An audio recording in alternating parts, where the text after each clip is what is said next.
صلی علی نبینا صلی علی محمد. کہ دنیا میں جو غم پہنچتے ہیں، جو مشکلات ہوتی ہیں، وہ اگر مومن ہیں آپ تو آپ کے کھاتے میں جزا کے طور پر لکھے جائیں گے، اور قیامت کے حساب کی سختیوں سے آپ بچا دیے جائیں گے. کیونکہ دنیا میں ہر تکلیف، ہر بیماری، ہر مشکل، ہر غم اس کے اعمال نامہ میں ایک جزا کے طور پر لکھا جائے گا. بلکہ سارا معاشرہ دیکھے گا کہ جن لوگوں کو عزت عطا ہونے والی ہے ان کو ان کے داہنے ہاتھ میں کتابیں سمائی جائیں گی، اور جن کے لیے ذلت مقدر ہے ان کو ان کے بائیں ہاتھ میں کتابیں تھمائی جائیں گی. محمد رسول اللہ یہ دعا مانگ رہے ہیں اور بار بار عرض کر رہے تھے نماز میں، اللہم حاسبنی حسابا یسیرا، اے میرے اللہ مجھ سے آسان حساب کر لیں. جن آیات کی میں نے تلاوت کی ہے یہ سورہ الانشقاق کی 7 سے 9 تک آیات ہیں، اور ان کا ترجمہ یہ ہے کہ اے انسان، تو اپنے رب کی طرف بہت مشقت کے ساتھ اور زور لگا کر جانے والا ہے، اور پھر اس سے ملنے. اما من اوتی کتابہ بیمینہ، بس وہ شخص جسے اس کی کتاب دائیں ہاتھ سے دی جائے گی، فسوف یحاسب حسابا یسیرا، تو اس سے بہت آسان حساب لیا جائے گا. ان آیات میں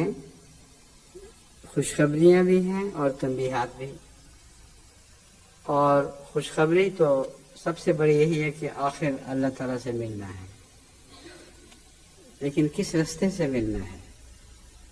مشکل راستے سے یا آسان راستے سے؟ اور وہ لوگ جو خدا کی راہ میں محنت کرتے ہیں یا کرنے والے ہیں، ان دونوں کے لیے دونوں راہیں کھلی ہیں. مشکل راستے سے بھی جا سکتے ہیں اور آسان راستے سے بھی جا سکتے ہیں. یہ مشکل راستہ کون سا ہے اور آسان کون سا ہے، اس کی کچھ تشریح میں یہاں آپ کے سامنے رکھنا چاہتا ہوں. ہر انسان جو محنت کر رہا ہے خدا کی خاطر، اسے بالآخر اس سے ملنا تو ہے، مگر اگر اس کی محنت کامیاب نہ ہو، یعنی راستے کی مشکلات اس پر حاوی رہیں اور ملنے کی راہ میں شیطانی روکیں بہت مشکل، بہت بڑی ہوں، جن کو پوری طرح عبور نہ کر سکے، تو ملے گا تو یہ بھی، مگر حساب یسیر کے ساتھ نہیں ملے گا. اس راستے کی بہت سی غلطیاں ایسی ہوں گی جن کو اللہ تعالیٰ معافی کے لائق نہیں سمجھے گا. اس لیے معافی کے لائق غلطیاں جو ہیں ان کے لیے حساب یسیر کا لفظ استعمال ہوا ہے. جو غلطیاں خدا کے علم میں معافی کے لائق نہیں، ان کے لیے یہ خوشخبری نہیں ہے کہ فاما من اوتی کتابہ بیمینہ. حساب تو دونوں کا ہوگا، لیکن ایک مشکل حساب ہے، اور ایسا حساب ہے جیسا کہ احادیث نبوی سے پتہ چلتا ہے کہ باریک نظر سے ان کے کھاتوں کا مطالعہ کیا جائے گا، اور ہر غلطی کو نکال کے نمایاں کر دیا جائے گا. اس قسم کے حساب کا تجربہ انسان کو اپنی روزمرہ کی زندگی میں ہوتا ہی رہتا ہے. بعض لوگ ایسے ججوں کے سامنے پیش ہوتے ہیں جو فیصلہ کیے بیٹھے ہوتے ہیں کہ اس کو پکڑنا ہے، اس کے سارے کھاتے منگوا لیتے ہیں، اگلا پچھلا سب اچھی طرح کھنگال کر دیکھتے ہیں، اور جہاں کوئی غلط بات نکلے اس کو نمایاں کر دیتے ہیں. اور اس میں ان کا ضد اور تعصب شامل ہوتا ہے. لیکن اللہ تعالیٰ جب حساب کرتا ہے تو ظاہر ہے کہ اس میں کسی ضد یا تعصب کا سوال نہیں. خدا کے علم میں ہر چھوٹی سے چھوٹی غلطی بھی ہے اور سب بڑی سے بڑی غلطیاں بھی ہیں. ان غلطیوں پر نظر رکھتے ہوئے وہ قیامت کے دن حساب کتاب سے پہلے یہ فیصلہ کر چکے گا کہ فلاں شخص کا اعمال نامہ اتنا گندا ہے اور اتنا بالارادہ غلطیاں شامل ہیں کہ اسے معاف نہیں کرنا، اور چونکہ معاف نہیں کرنا اس لیے سب عالم کے سامنے، سارے یوم معاشر میں ہر ایک کے سامنے اس کا کھاتا خود بولے گا، اور ایسا بولے گا کہ ہر شخص مطمئن ہو جائے گا کہ اس سے کوئی نا انصافی نہیں کی گئی، جو کچھ کیا گیا ہے بین ہی اسی کا اس کا اعمال نامہ تقاضا کر رہا تھا۔ بس ایک یہ ہے قدحن جس راستے سے انسان گزرتا ہے یا گزرے گا، لازماً پہنچنا تو ہے وہاں، اور کن مشکلات کے ساتھ پہنچنا ہے یا کس آسانی کے ساتھ یہ اس نے فیصلہ کرنا ہے۔ اس ضمن میں قرآن کریم کی بعض اور آیات بھی ہیں جو میں آپ کے سامنے رکھتا ہوں، جو اسی مضمون پر روشنی ڈال رہی ہیں۔ سورہ نبا میں لا یسمعون فیہا لغوا ولا کذابا، اہل جنت کے متعلق خوشخبری ہے کہ وہاں نہ وہ کوئی لغو بات سنیں گے نہ کذاب۔ جزاء من ربک عطاء حساب الرب السماوات والارض، یہ جزا ہے تیرے رب کی طرف سے عطا کے طور پر۔ اب عطا میں حساب تو نہیں ہوا کرتا، مگر یہاں حساب کا لفظ آیا ہے، فرمایا ہے عطاء حساب الرب السماوات والارض وما بینہم الرحمن لا یملکون منہ خطابا۔ یہ ایسا حساب ہے جو آسمانوں اور زمین کے رب کی طرف سے ہے اور جو کچھ ان میں ہے، اور یہ حساب رحمان خدا لے گا۔ لفظ رحمانیت نے بتا دیا کہ بہت آسان حساب ہونے والا ہے، اور آسان حساب سے مراد یہ ہے کہ آسمان اور زمین اور جو کچھ ان میں ہے وہ عطا ہوگی ان بندوں کی، یعنی جو عمل ہے اس سے عطا کی کوئی نسبت ہی نہیں، مگر اللہ جب حساب فرماتا ہے تو اس قسم کا حساب فرماتا ہے، اسی کا نام حساب یسیرہ ہے۔ لا یملکون منہ خطابا، وہ خدا تعالیٰ سے خطاب کا حق نہیں رکھیں گے، کوئی ذاتی ملکیت نہیں ہوگی۔ اللہ جسے خطاب کی اجازت دے گا اسی کو خطاب کی اجازت ملے گی۔ دوسری جگہ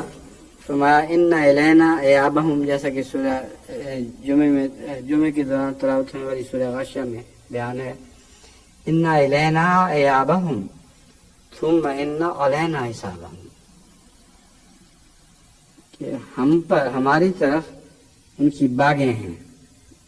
ہمارے ہاتھ میں ان کی باغیں ہیں، انہوں نے بہرحال ہماری طرف لوٹ کے آنا ہے۔ ثم ان علینا حسابہم، پھر ہم پر فرض ہے کہ ہم ان کا حساب کریں، اور اس حساب میں سارے نیک و بد شامل ہیں، کوئی بھی ایسا نہیں جو حساب سے خالی جائے گا۔ جن کے متعلق بے حساب بخشش کا مضمون احادیث میں بیان ہوا ہے، اس بے حساب بخشش کا مطلب یہ ہے کہ ان کے حساب پر ایک سرسری نظر ڈالی جائے گی اور آگے گزار دیا جائے گا۔ بعض دفعہ جیسے آپ ایک ملک سے دوسرے ملک میں داخل ہوتے ہیں، پاسپورٹ نظر آ رہے ہوتے ہیں کن کے پاسپورٹ ہیں، تو بعضوں کو بس ایک نظر ڈال کے آفیسر کہتا ہے چلو نکلو، تو وہ بھی حساب ہی تو ہے، بغیر حساب کے نہیں جا سکتا کوئی، مگر ان معنوں میں بغیر حساب کے جائے گا کہ اس کی چھان بین نہیں ہوگی، اس پر ایک سرسری نظر کافی ہوگی یہ بات ثابت کرنے کے لیے کہ یہ جنت کا حقدار ہے۔ وَأَمَّا مَنْ أُوتِيَ كِتَابَهُ بِالشِّمَالِهِ، اب یمین ہی کا ذکر تو گزر چکا ہے کہ جس کی کتاب اس کے داہنے ہاتھ سے اس کو دی جائے گی، لیکن اب شمال ہی کا ذکر آئے گا، وہ جس کی کتاب اس کو بائیں ہاتھ سے دی جائے گی۔ داہنے ہاتھ سے مراد نیکی کا ہاتھ ہے، سچائی کا ہاتھ ہے۔ وہ مراد یہ ہے کہ جس کو اس طرح کتاب دی جائے گی کہ دیتے ہوئے اس کو معلوم ہو جائے گا کہ میرا حساب آسان ہونا ہے، کیونکہ دین کے راستے سے اس کو کتاب مل رہی ہے۔ شمال سے مراد بایاں ہاتھ یا بدیوں کا راستہ ہے۔ تو وہ لوگ جن کو کتابیں دی جائیں گی وہ ایک ہی سمت سے اس طرح نہیں جائیں گے کہ معاملہ سب پر خلط ملت رہے، بلکہ سارا معاشرہ دیکھے گا کہ جن لوگوں کو عزت عطا ہونے والی ہے ان کو ان کے داہنے ہاتھ میں کتابیں تھمائی جائیں گی، اور جن کے لیے ذلت مقدر ہے ان کو ان کے بائیں ہاتھ میں کتابیں تھمائی جائیں گی۔ فَأَمَّا مَنْ أُوتِيَ كِتَابَهُ بِشِمَالِهِ، پس یقیناً وہ شخص جس کو بائیں ہاتھ سے کتاب دی جائے گی یا بائیں ہاتھ میں کتاب تھمائی جائے گی، فَيَقُولُ يَا لَيْتَنِي لَمْ أُوتَ كِتَابِيَهْ، وہ منظر خود بتا دے گا کہ میں مارا گیا، اس شخص کو بتا دے گا کہ وہ مارا گیا، اور بے اختیار کہے گا یا لیتنی لم اوتی کتابیہ، کاش ایسا ہوتا کہ مجھے میری کتابیں دی جاتی، ولم ادر ما حسابیہ، اور میں کبھی نہ جان سکتا کہ میرا حساب کیا ہے، یا لیتہا کانت القاضیہ، وائے افسوس کہ یہ تو ایک فیصلہ کن چیز ہے، فیصلہ کن کتاب ہے۔ الحاقہ آیات 26-28۔ حضرت صلی اللہ علیہ وآلہ وسلم نے اسی مضمون کو بیان فرمایا ہے، اور اس کی ضرورت اس لیے پیش آئی کہ حضرت اقدس محمد مصطفیٰ صلی اللہ علیہ وسلم خود بھی یہ دعا کیا کرتے تھے کہ میرا حساب آسان کرنا، اور حضرت عائشہ رضی اللہ تعالیٰ عنہ اس پہ متعجب تھی کہ حضرت صلی اللہ علیہ وآلہ وسلم اپنے حساب کی باتیں کیوں کرتے ہیں اور اپنے آسان حساب کی کیوں باتیں کرتے ہیں، آپ تو بے حساب بخشے جانے والے انسان ہیں۔ صحیح بخاری کتاب تفسیر قرآن سورہ اذا السماء انشقت باب فسوف یحاسب حسابا یسیرا، اس میں یہ روایت آتی ہے، دو روایتیں ہیں جو میں نے چنی ہیں، دونوں میں یہی مضمون ہے، لیکن وہ مضمون ایک دوسرے کو کھول رہا ہے۔ حضرت عائشہ رضی اللہ تعالی عنہ سے روایت ہے کہ حضرت صلی اللہ علیہ وآلہ وسلم نے فرمایا جس سے حساب لیا گیا وہ تباہ ہو گیا۔ وہ کہتی ہے کہ میں نے عرض کیا یا رسول اللہ میں آپ کے قربان،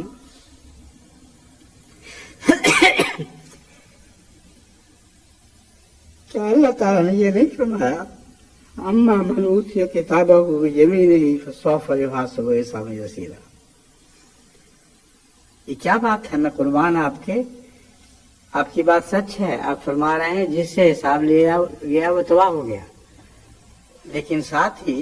قرآن کریم میں یہ بھی تو فرمایا گیا ہے فاما من اوتی کتابہ بیمینہ فسوف یحاسب حسابا یسیرا، بس جسے اس کی کتاب دائیں ہاتھ سے تھمائی جائے گی اس سے بہت آسان حساب لیا جائے گا۔ آپ نے فرمایا یہاں حساب سے مراد اعمال سے آگاہ کرنا ہے، لیکن جس کے محاسبہ میں سختی کی گئی وہ ہلاک ہو گیا۔ حساب سب کا ہوگا،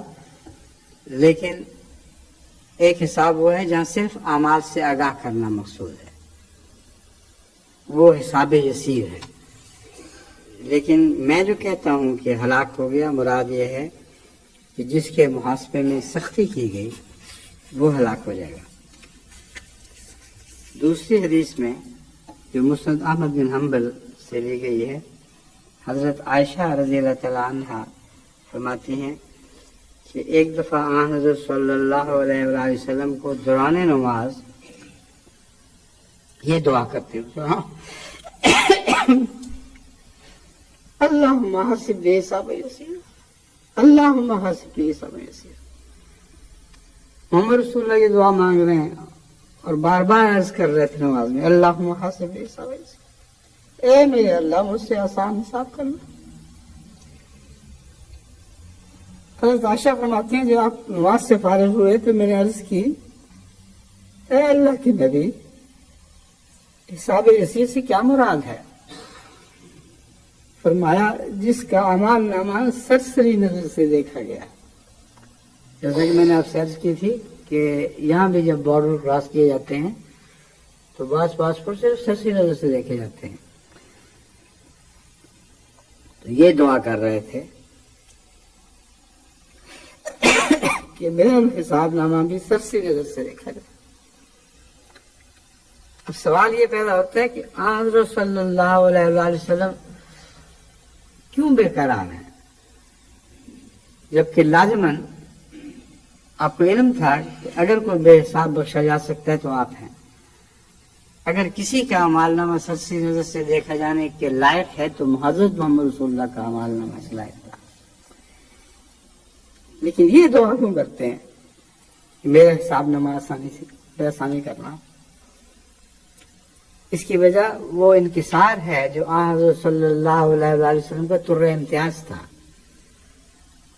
اور اس انکسار میں ایک گہری حقیقت تھی. آپ جانتے تھے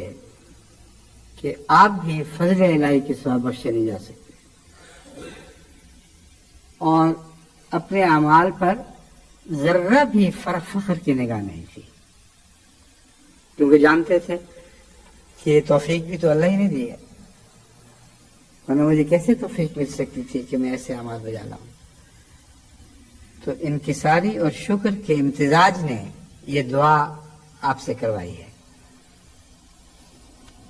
اے میرے رب میرا حساب آسان کر لو، کیونکہ جو بھی مجھے عطا ہوئے تو نے عطا کیا ہے، تیری عطا ہے، مگر میں تیرے شکر کا تقاضا ادا کرتا ہوں اور عزت کا تقاضا ادا کرتا ہوں. عرض کر رہا ہوں کہ وہاں بھی احسان کا سلوک ہو جیسے یہاں احسان کا سلوک ہوا ہے. بس شک کی وجہ سے نہیں بلکہ تضرعات میں اس کا یہ حصہ ہے کہ عزت بھی اختیار کیا جائے اور شکر بھی ادا کیا جائے.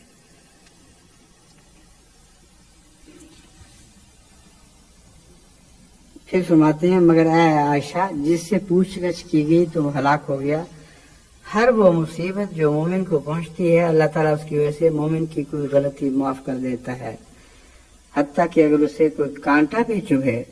تو اس کی وجہ سے اس کا کوئی گناہ معاف کر دیا جاتا ہے. تو حساب کا یسیر کا ایک اور معنی بھی بیان فرما دیا جس طرف عام انسان کی نظر پہنچ نہیں سکتی تھی. فرمایا مومن کا حساب تو اس دنیا میں جاری ہو چکا ہوتا ہے، اور مومن کے حساب میں ایک کانٹا بھی داخل کیا جاتا ہے.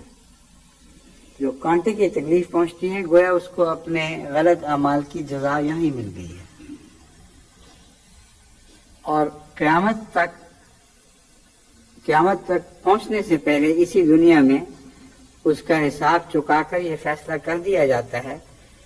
کہ یہ اب آسان حساب کا مستحق ہو گیا ہے. کیونکہ دنیا میں ہر تکلیف، ہر بیماری، ہر مشکل، ہر غم اس کے اعمال ناموں میں ایک جزا کے طور پر لکھا جائے گا.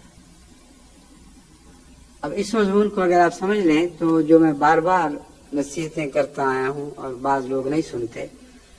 کہ دنیا میں جو غم پہنچتے ہیں، جو مشکلات ہوتی ہیں، وہ اگر مومن ہیں آپ تو آپ کے کھاتے میں جزا کے طور پر لکھے جائیں گے، اور قیامت کے حساب کی سختیوں سے آپ بچا دیے جائیں گے. یہ احسان ہے، اور لوگوں کی اس احسان پر نظر نہیں ہوتی. کوئی پیارا ہاتھ سے نکل جائے، کوئی دکھ پہنچے، کوئی تکلیف، کچھ مال ضائع ہو تو ایسا واویلا کرنے لگتے ہیں کہ گویا وہ انہی کا تھا، انہی کا حق ہے. لازم ہے خدا پر کہ ان سے اس دنیا میں ہر معاملے میں نرمی برتے اور کبھی سختی سے کام نہ لے. اس خیال کے ساتھ ان کا قیامت کا اعمال نامہ گندا ہو جائے گا، اور حساب یسیرہ کی فہرست سے نکل کے وہ حساب اسیرہ کی فہرست میں داخل کر دیے جائیں گے. اس لیے یہ سارا معاملہ کھول کر بیان کرنا ضروری تھا اور حضرت صلی اللہ علیہ وآلہ وسلم کے اس معرفت کے نقطے نے مجھے یہ بات سمجھائی جو میں آگے آپ کو سمجھا رہا ہوں کہ مومن کی یہاں کی تکلیفیں اس کے وہاں کے حساب یسیر کے لیے ضروری ہیں، اور جتنی زیادہ آزمائش خدا کی راہ میں آتی ہے اتنا ہی زیادہ حساب یسیر وہاں مقدر ہو جاتا ہے۔ اس مضمون کو سمجھیں تو تمام انبیاء میں سب سے زیادہ تکلیف ہے حضرت صلی اللہ علیہ وسلم کو، ذاتی بھی منصب کی تکلیف ہے، دشمن کی ہر وقت کی بکواس، دل کا عذاب اور جسمانی تکلیف۔ کوئی دنیا میں ایک نبی نکال کے دکھائیں جس کو محمد رسول اللہ سے بڑھ کر تکلیفیں پہنچے گی۔ اس کے بعد حساب حیثیت کے سوا کیا باقی رہ جاتا؟ کوئی دنیا میں کہہ نہیں سکتا کہ مجھے تو تکلیف کے بدلے حساب دیا جائے، محمد رسول اللہ کو کون سی تکلیف پہنچی تھی؟ تو تکلیف اس لیے نہیں پہنچی کہ آپ کے گناہ بخشے جائیں، تکلیف اس لیے پہنچی کہ ساری دنیا کا نمونہ دکھا دیں۔ اس کو کہتے ہیں خدا کے رستے میں قادم الی ربک قدحا فملاقی، ہر روگ سے بے نیاز ہو کے میں گزرتے چلا گیا ہوں، ہر رستے کے زخم مجھے پھول لگے، ہر آزمائش میں میں کامیاب ہو کر سرفراز نکلا ہوں۔ اگر تم چاہتے ہو کہ تم بھی اسی طرح اللہ سے ملاقات کرنے والے ہو تو میرا راستہ پکڑو۔